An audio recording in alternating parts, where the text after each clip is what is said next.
الحمد لولیہ والصلاة والسلام علی نبی و آلہ و صحبہ وبارک وسلم۔ قال اللہ تعالی و تبارک فی القرآن المجید والفرقان الحمید فی شان حبیبہ مخبرا و آمرا ان اللہ و ملائکتہ یصلون علی النبی یا ایہا الذین آمنوا صلوا علیہ وسلموا تسلیما۔ اللہم صلی علی سیدنا و مولانا محمد معدن الجود والکرم و آلہ و صحبہ و بارک وسلم۔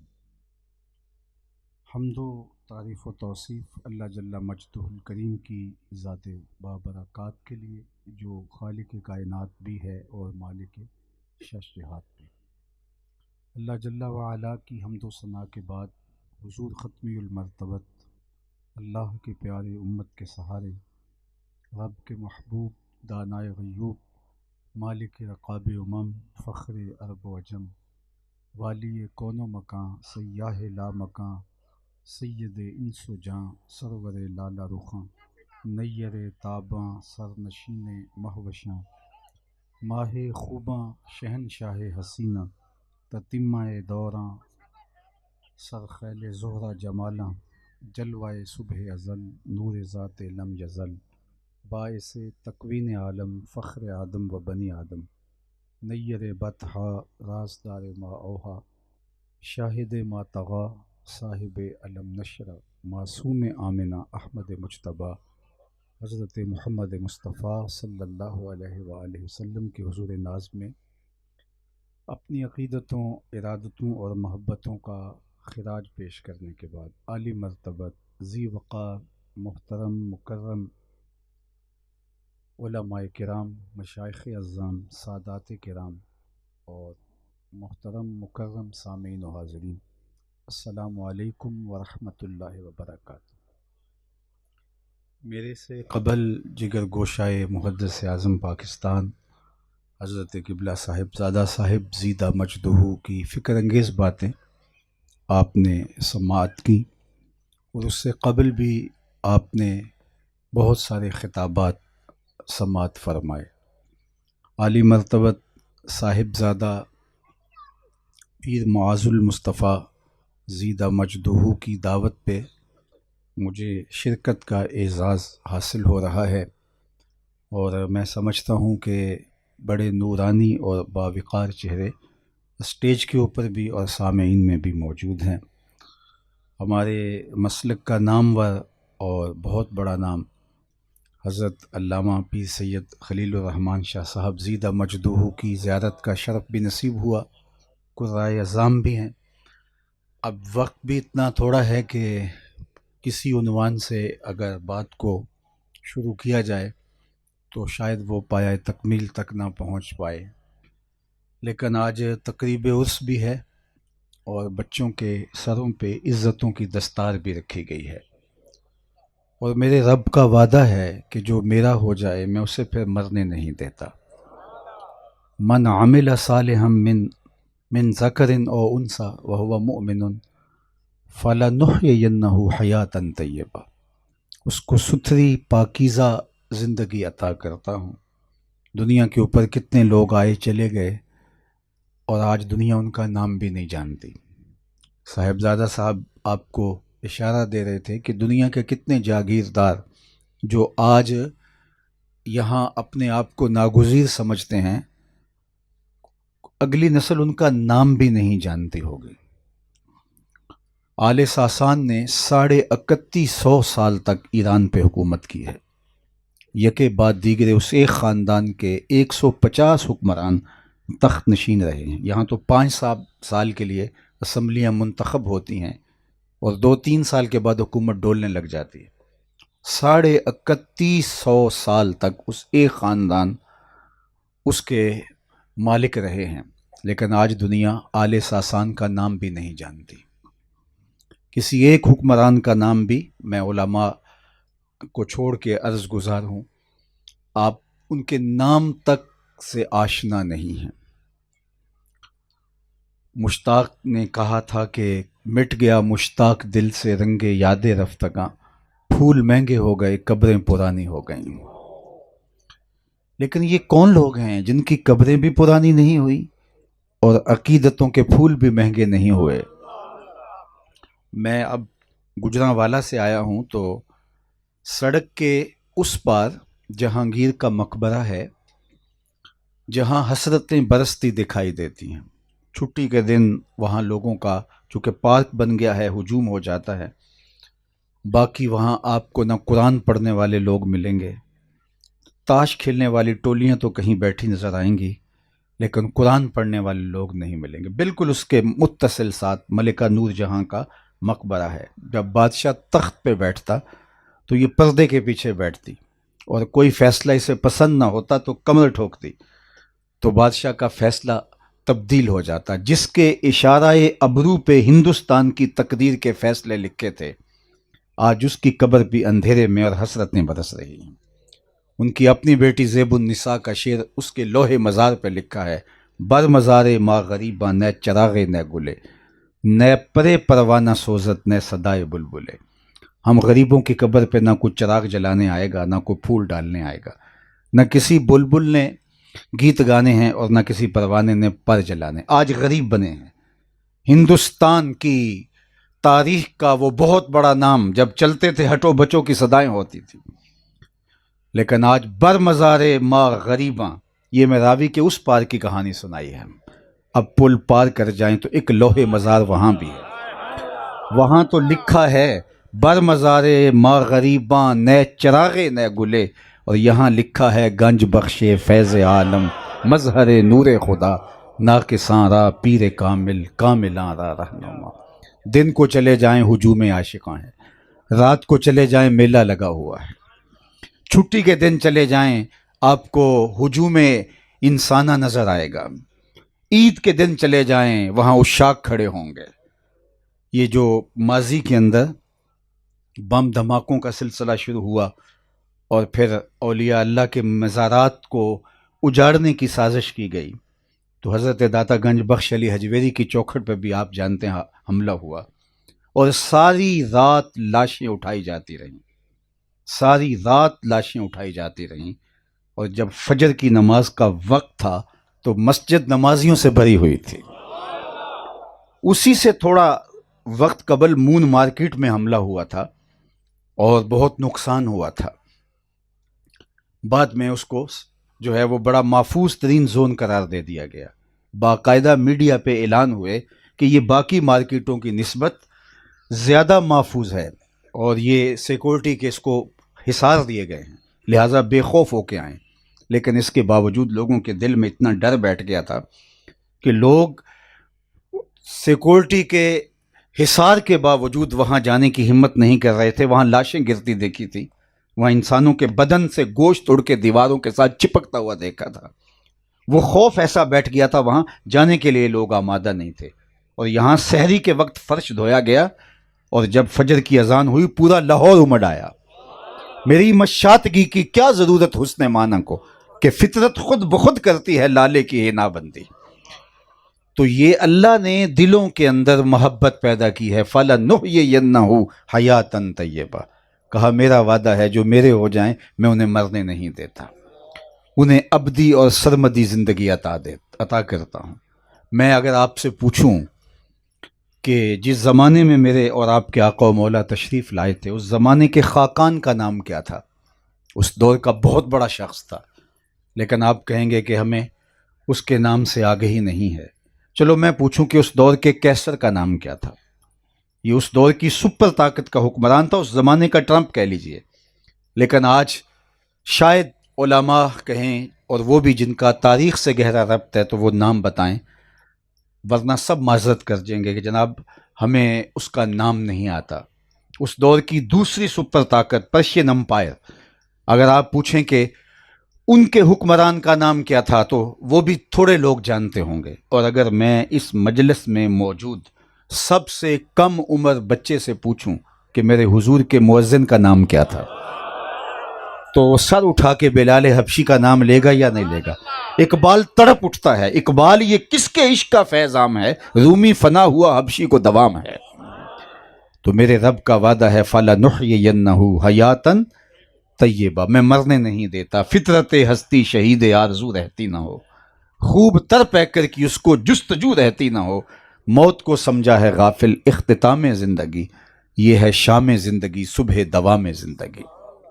تو جس نے اپنے آپ کو ان سے جوڑ لیا، پھر میرا اللہ انہیں حیات ابدی عطا کر دیتا ہے، وہ قبروں میں جا کر کے بھی زندہ ہوتے ہیں۔ ایک وہ ہیں کہ دو دھرتی کے اوپر چلتے پھرتے بھی مردہ ہوتے ہیں، اور ایک قبروں میں اترنے کے باوجود بھی زندہ ہوتے ہیں، ان کو ایسی حیات عطا کر دی جاتی ہے۔ تو اس لیے مجھے اور آپ کو جب اپنی زندگی کو ان کے ساتھ جوڑ دینے کا شرف نصیب ہو جاتا ہے، پھر ہم محفوظ کر لیے جاتے ہیں، ہماری عزتوں کی حفاظت کر لی جاتی ہے، ہماری آبرو محفوظ کر لی جاتی ہے، ہمیں پھر ہمارا موت بھی پھر کچھ نہیں بگاڑ سکتی، چونکہ مرنے سے پہلے جب ہم مر گئے، موتو قبل ان تموتو، جو اہل اللہ کے بارے میں کہا گیا کہ یہ مرنے سے قبل مر جاتے ہیں۔ اور الجبرا کا قاعدہ ہے، نفی جب نفی سے ضرب کھاتی ہے تو حاصل ضرب جو ہے وہ جمع کی شکل میں برآمد ہوتا ہے۔ تو جب وہ پہلے ہی مر چکے تھے اور دوبارہ جب موت آئی تو نفی نے نفی سے ضرب کھائی تو حیات بن گئی، وہ موت ان کے لیے زندگی کا پیغام اور زندگی کا سندیسہ لے کے آئی۔ ربعی بن حراش ایک بزرگ گزرے ہیں، امام ابو نعیم نے حلیہ میں، الروض الانس کے اندر امام سہیلی نے، اور باقی بہت سارے لوگوں نے، امام سیوطی نے بھی لکھا، باقی لوگوں نے بھی لکھا، ساری زندگی مسکرائے نہیں، فرماتے تھے کیا خبر میرا انجام کیا ہوگا، اور جب تک یہ یقین نہ ہو کہ میرا انجام کیا ہے تو مومن کو تو دھڑکا لگا رہتا ہے۔ رنگا رنگ سہیلیاں پرن کڑے، پر پریا اس دا جانیے جس دا توڑ چڑھے۔ کتنے لوگ ہیں کہ مرتبہ کمال تک پہنچے لیکن انجام اچھا نہیں ہوا۔ بلعم بن باورا کی مثال ہمارے سامنے موجود ہے۔ بنی اسرائیل کا مستجاب الدعوات ولی تھا، ہاتھ اٹھا کے دعا مانگتا تو ہاتھ منہ پہ بعد میں آتے، قبولیت پہلے ہو جاتی، لیکن پھر اسی کے بارے میں قرآن نے کہا نا، مثلہ کمثل الکلب، اس کی مثال کتے کی مثال ہے، زبان لٹک گئی، مٹی چاٹتا تھا۔ کیا انجام ہوا؟ اللہ اکبر۔ بایزید بستامی علیہ رحمہ سے ایک بڑھیا نے کہا کہ حضرت میں آپ سے ایک سوال پوچھنا چاہتی ہوں۔ فرمایا پوچھئے۔ کہا آپ کی داڑھی اچھی ہے یا میرے گدھے کی دم اچھی ہے؟ یہ سوال کوئی مجھے پوچھے پھر جانے کہاں پائے، لیکن حضرت بایزید رو پڑے اور کہا بڑھیا تیرے سوال کا جواب فی الحال میرے پاس نہیں ہے، یہ تو مرنے کے بعد ہی میں کچھ بتا سکتا ہوں۔ خیر حضرت بایزید بستامی کا وصال ہو گیا تو بڑھیا کو خواب میں ملے، تو اس نے کہا کہ میرا سوال وہیں کھڑا ہے، آپ کی داڑھی اچھی ہے یا میرے گدھے کی دم اچھی ہے؟ تو فرمانے لگے کہ اللہ نے میرا خاتمہ ایمان پہ فرمایا اور میری مغفرت فرما دی، اب تیرے گدھے کی دم کو میری داڑھی سے کیا نسبت ہو سکتی ہے؟ تو اس نے کہا بتاؤ آپ کے رب نے آپ کے ساتھ سلوک کیا کیا؟ تو حضرت بایزید کہنے لگے کہ جب میں مالک کے حضور پیش ہوا تو مجھے مالک نے کہا اے بوڑھے بتا میرے پاس کیا لے کر آیا ہے، 72 سال کی عمر میں انتقال ہوا تھا، آواز آئی ہے بوڑھے بتا میرے پاس کیا لے کر آیا ہے؟ تو میں نے جواباً عرض کیا مالک بادشاہوں کی چوکھٹ پہ فقیر آئیں تو انہیں بادشاہ یہ تو نہیں پوچھتے کیا لے کر آئے ہو، یہی پوچھتے ہیں کیا لینے آئے ہو، میں لے کر کچھ نہیں آیا، تیری رحمت کا سوالی بن کے آیا ہوں۔ اللہ نے بغیر حساب کے میری مغفرت فرما دی ہے۔ اللہ اکبر۔ تو جب تک یہ یقین نہ ہو، کتاب الایمان بخاری میں ایک تابعی روایت کرتے ہیں کہ میں 30 اصحاب پیغمبر سے ملاقات کی ہے صلی اللہ علیہ وآلہ وسلم، اور میں نے سب کو ایمان کے بارے میں سخت فکر مند پایا ہے۔ سب یہ کہتے تھے ہمارا خاتمہ ایمان پہ ہو جائے، ہمارا خاتمہ ایمان پہ ہو جائے۔ حضرت سیدی سکتی رضی اللہ تعالیٰ عنہ فرماتے تھے مجھے اس کی بے نیازی سے ڈر لگتا ہے۔ حضرت حسن بصری بھی فرماتے مجھے اس کی بے نیازی سے ڈر لگتا ہے۔ بلکہ حضرت سیدی سکتی نے ایک بڑی بات کہا مجھے تو اس بات سے ڈر لگتا ہے، لوگ تو حساب و کتاب کی بات کرتے ہیں، میں اس بات سے ڈرتا ہوں قیامت کے دن اپنے رب کا سامنا کیسے کروں گا، باقی اعمال کی جواب دہی، نامہ اعمال کا تلنا، اپنے رب کا سامنا کیسے کروں گا۔ اور حضرت اقبال 2 قدم آگے بڑھے ہوئے دکھائی دیتے ہیں اس باب میں، تو وہ کہتے ہیں کہ میں تو قیامت میں اس بات سے ڈرتا ہوں رسول اللہ کا سامنا کیسے کروں گا۔ تو غنی از ہر دو عالم من فقیر، روز محشر عذرہائے من پذیر، گر تو می بینی حسابم ناگزیر۔ از نگاہ مصطفیٰ پنہاں بگیر، اے اللہ تو مجھے معاف کر دینا، کریم ہے، بغیر حساب کے معاف کر دینا، میرا حساب نہ لینا، اور اگر میرا حساب لینا ضروری اور ناگزیر ٹھہرا تو میرے مالک میری التجا ہے تیرے حضور رسول اللہ کے سامنے نہ لینا، مجھے حضور رحمت صلی اللہ علیہ وآلہ وسلم سے حیا اور شرم آتی ہے۔ اللہ اکبر۔ آج میں اور آپ اپنے آقا و مولا کے ساتھ جو عقیدت اور محبت کا رشتہ رکھتے ہیں، اور ہمارا عقیدہ کہ حضور کی نگاہوں سے ہم پوشیدہ نہیں ہیں۔ اقبال نے بھی کہا تھا، چشم تو بی نندائے ما فی الصدور، تیری نظر تو سینوں کے چھپے راز بھی جانتی ہے۔ تو پھر ہمیں بند کمرے کے اندر بھی جرم کرتے ہوئے شرم آنی چاہیے کہ ہمارے مصطفیٰ جان رحمت تو ہمیں دیکھ رہے ہیں۔ یہ عقیدہ ہمارے عمل پر بھی اثر انداز ہونا چاہیے، صرف مناظرے کے لیے ہی عقیدہ نہیں ہے کہ 3 گھنٹے اس پہ ہم مناظرہ کرنے کی سکت رکھتے ہیں، اس کا ہمارے عمل پر، ہمارے رویے پر، ہمارے طرز معاشرت پر کیا اثر پیدا ہوتا ہے۔ یہ عقیدہ کہ میرا اللہ مجھے دیکھ رہا ہے 7ویں کوٹری میں بھی جرم سے بچاتا ہے۔ اللہ اکبر۔ جب سارے پردے پھینک کر کے بت کے اوپر موٹا کھیس ڈال کے زلیخا بولتی ہے تلک، اب تو آ جاؤ نا، اب کوئی نہیں دیکھ رہا، تو یہ عقیدہ روشنی دیتا ہے۔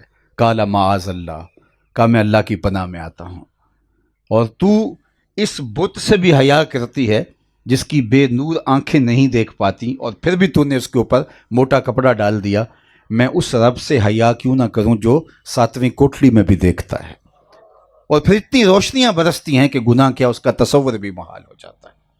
اللہ اکبر۔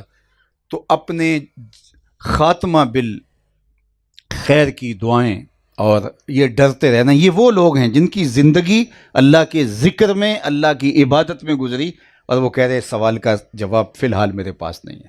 ہم تو 4 دن نمازیں پڑھ لیں تو رومی کہتے ہیں کہ آسمان کی طرف دیکھنا شروع کر دیتے ہیں کہ آسمان سے کوئی ہمارے نام پیغام تو نہیں آ رہا۔ ہم 4 دن نماز پڑھ لیں تو بے نمازیوں کو حقیر اور ذلیل سمجھنا شروع کر دیتے ہیں۔ وہ ساری زندگی ان کی اللہ کے ذکر میں، بایزید بسطامی کسی معمولی شخص کا نام نہیں ہے۔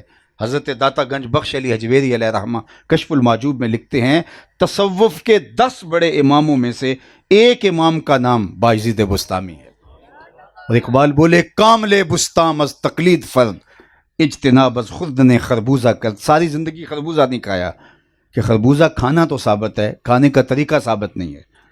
کاٹ کے کھاؤں تو ہو سکتا ہے حضور نے توڑ کے کھایا ہو، توڑ کے کھانے لگتے خیال آتا حضور نے شاید کاٹ کے کھایا ہو، ترک کر دیا کہیں سنت کی مخالفت لازم نہ آ جائے۔ یہ ہیں بایزید بسطامی۔ احتیاط اور اللہ کی قربت کا عالم یہ ہے۔ اللہ اکبر۔ 12 سال کی مسافت طے کر کے آپ تیفور سے بستام سے مکہ المکرمہ پہنچتے ہیں۔ اللہ اکبر۔ یہ اتنا لمبا فاصلہ نہیں ہے، اتنا وقت کیوں لگا کہ قدم قدم پہ سجدہ کرتے تھے۔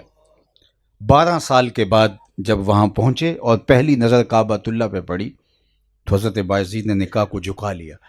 تو آپ کے جو ہمراہی تھے انہوں نے کہا کہ حضرت اتنا طویل سفر اور شوق فراواں کا سفر، اور یہاں آ کر کے کعبۃ اللہ پہ آپ نے نظر ڈالی اور جھکا لی۔ کہا اتنی دور سے پتھر تو نہیں دیکھنے آیا۔ اللہ اکبر۔ اگر یہ پتھر ہی دیکھنے تھے تو تیفور میں تھوڑے تھے، بستام میں تھوڑے تھے۔ پھر دوسری نظر اٹھائی تو کعبہ بھی دیکھا، کعبے والا بھی دیکھا۔ اللہ اکبر۔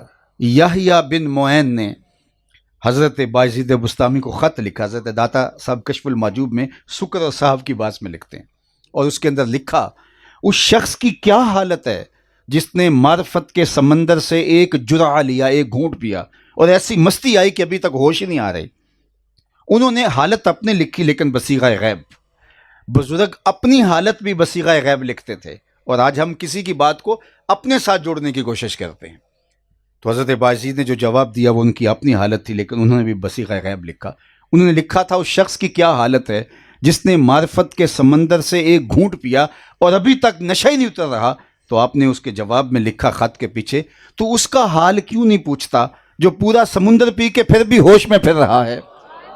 شراب عشق پی کر جو نہ بہکے ظرف اس کا ہے، شراب عشق پی کر جو نہ بہکے ظرف اس کا ہے، کہ ایک ایک بوند اس کی رکھتی ہے تاثیر مے خانہ۔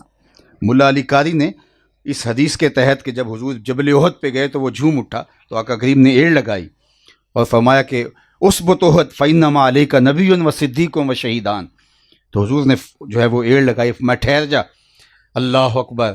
تو حضرت مولا علی قاری اس کی تشریح میں عمدہ جو ہے وہ اپنی اس کی تشریح مرقات میں لکھتے ہیں کہ حضور نے اس کو جو ہے وہ وجد سے صحف کی طرف منتقل کیا، اللہ اکبر۔ تو فرمایا اس کا مطلب یہ ہے کہ اہل وجد سے جو اہل ضبط ہیں وہ افضل ہیں، اور اللہ کے محبوب نے اس کو اس طرف منتقل کر دیا۔ تو شراب عشق پی کر جو نہ بہہ کے ظرف اس کا ہے کہ ایک بوند اس کی رکھتی ہے تاثیر مے خانہ۔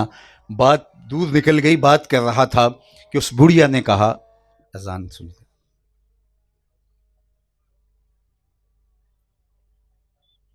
جی، بس 5-4 منٹ کے اندر اپنی گفتگو کو سمیٹ لیتا ہوں اور ہم دعا کی طرف بڑھیں گے۔ تو بات عرض کر رہا تھا کہ جو اللہ کا ہو جائے پھر اللہ اسے ایسی زندگی عطا کرتا ہے کہ جو نہ ختم ہونے والی ہے۔ تو یا حضرت روبی بن حراش ساری زندگی مسکرائے نہیں، کیا خبر میرا انجام کیا ہوگا۔ خیر وقت آخر آ گیا، حضرت روبی بن حراش انتقال کر گئے تو ان کے بھائی ربی غسال کو بلا لائے، کہا میرا بھائی فوت ہو گیا ہے اور تم انہیں غسل دو۔ تو وہ غسل دینے گیا تو واپس پلٹ آیا، کہا تیرا بھائی بڑا عجیب ہے۔ کہا کیا ہوا؟ کہا نحنو نغتسلہ وہو یتبسم، ہم اس سے غسل دیتے ہیں یہ آگے سے مسکراتا ہے۔ کہا واقع میرے بھائی نے قسم اٹھا رکھی تھی جب تک اچھا انجام نہیں دیکھوں گا مسکراؤں گا نہیں، تو آج جو مرنے کے بعد مسکرا رہا ہے تو لگتا ہے اس نے انجام بخیر دیکھ لیا۔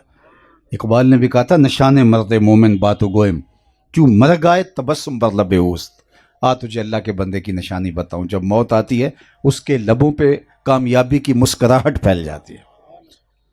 تو ہجوم جو ہے وہ ایک شور مچ گیا کہ ایک بندہ مرنے کے بعد مسکرایا ہے۔ بعض لوگوں نے کہا گڑی ہوئی کہانی ہے، کیسے ہو سکتا ہے مرنے کے بعد کوئی مسکرائے۔ بعض نے کہا بندہ تو بڑا نیک تھا، ہو سکتا ہے اللہ نے اس کو یہ اعزاز دیا ہو۔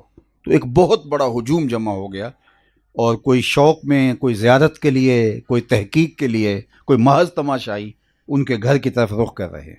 اتنے میں انہیں غسل دے کے چارپائی پہ ڈال دیا گیا۔ جب لوگ داخل ہوئے تو اس نے کہا السلام علیکم، سب لوگ حیرت زدہ ہو گئے، کہا وعلیکم السلام اتتکلم بعد الموت، عجیب بات ہے مرنے کے بعد باتیں کر۔ قال نعم اتکلم بعد الموت، کہاں مرنے کے بعد باتیں کر۔ کہا بتا تیرے رب نے تیرے ساتھ سلوک کیا کیا؟ کہا استقبلنی ربی غیر غضبان واستقبلنی بے روح و ریحان، اس کے قدرت والے چہرے پہ کوئی غصہ نہیں تھا، اس نے روح و ریحان کے پھول میرے گلے میں ڈالے۔ لوگوں نے باتیں پوچھنا شروع کر دی، شکر ہے کوئی مرنے والا بول پڑا، کوئی ادھر کی پوچھ رہا ہے کوئی ادھر کی پوچھ رہا ہے۔ امام ابو نعیم نے حلیہ میں لکھا جب لوگ سلسلہ کلام طویل کرنے لگے تو وہ بول کے کہنے لگا عجلوا بی ولا تؤخروا بی لأن ابا القاسم ينتظر علی الصلاۃ، دیر نہ کرو مجھے جلدی قبرستان میں لے جاؤ، امام الانبیاء میرے جنازے کا انتظار فرما رہے ہیں۔ عرش فرشتے بانگا ملیاں تے مکے پہ گیا شور، بلے شاہ سا مرنا نہیں تے گور پیا کوئی اور، فالا نحیینہ حیاتن طیبہ، فطرت ہستی شہید آرزو رہتی نہ ہو، خوب تر پہ کر کی اس کو جستجو رہتی نہ ہو، موت کو سمجھا ہے غافل اختتام زندگی، یہ ہے شام زندگی صبح دوام زندگی۔ دنیا پہ کئی لوگ آئے اور چلے گئے، اس بستی کے اندر ہم نے تو اس بستی کا نام ہی حضرت کی وجہ سے سنا، تو آج ان کے تذکروں کی خوشبو اور ان کے ذکر کا نور آج ہمارے قلوب کی تسکین کا ساماں ہے۔ اتنے عالی مرتبت علماء کی تشریف آوری اور آپ لوگوں کا وقت نکال کے آنا، آج لوگوں کے پاس وقت ہی تو نہیں ہے، ہر بندہ اتنا مصروف ہے، لیکن اس کے باوجود اس مرد کلندر کو خراج پیش کرنے کے لیے آپ جمع ہوئے ہیں، چونکہ انہوں نے اپنی ساری زندگی اشاعت اسلام کے لیے، خدمت دین کے لیے اور مسلک حق اہل السنہ و جماعت کی ترویج کے لیے صرف کی اور لگا دی، اور آج اتنا عرصہ گزرنے کے بعد بھی ان کی یادوں کے چراغ ہیں کہ جل رہے ہیں، اور یہ کبھی بھی جو ہے وہ بجھنے نہیں پائیں گے، یہ میرے رب کا وعدہ ہے، فَلَا نُحْيِيَنَّهُ حَيَاتًا طَيِّبَةً، ہم اسے ستھری زندگی دیتے ہیں، وہ دلوں میں دھڑکن بن کے جیتے ہیں، وہ یاد بن کے باقی رہتے ہیں، وہ خوشبو بن کے ماحول میں عطر پھینکتے رہتے ہیں اور عطر بیزیاں کرتے رہتے ہیں۔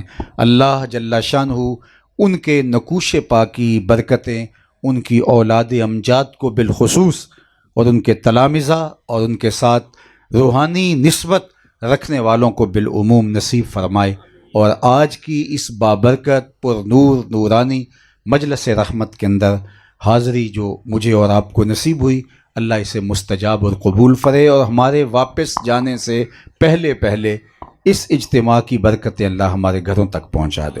وآخر دعوانا ان الحمد للہ رب العالمین۔